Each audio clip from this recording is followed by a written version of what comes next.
பஹல்காமில் தாக்குதல் நடத்துவதற்கு ஒரு வாரத்துக்கு முன் அப்பகுதியில் 3 இடங்களில் தீவிரவாதிகள் உளவு பார்த்ததாக தகவல் வெளியாகியுள்ளது. பஹல்காமில் உள்ள பொழுதுபோக்கு பூங்காவை ஏப்ரல் 15ஆம் தேதி பயங்கரவாதிகளில் ஒருவன் நேரில் சென்று பார்த்ததாகவும், ஆனால் பாதுகாப்பு அதிகமாக இருந்ததால் அந்த இடத்தை தாக்கும் திட்டம் கைவிடப்பட்டதாகவும் கூறப்படுகிறது. பைசரன் புல்வெளியில் நடத்தப்பட்ட தாக்குதலின் போது அல்ட்ரா ஸ்டேட் தகவல் தொடர்பு அமைப்பை தீவிரவாதிகள் பயன்படுத்தியதாகவும் கூறப்படுகிறது.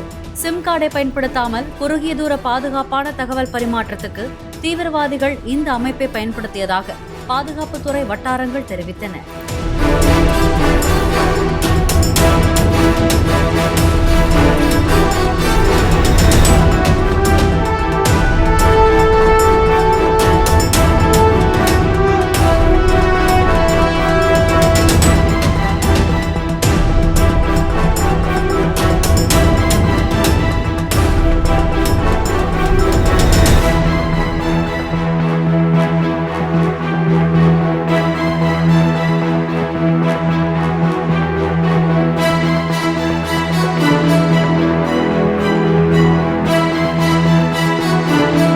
பிளே ஸ்டோர் மற்றும் ஆப் ஸ்டோரில் இருந்து பாலிமர் செயலியை QR கோடு மூலம் பதிவிறக்கம் செய்யுங்கள்.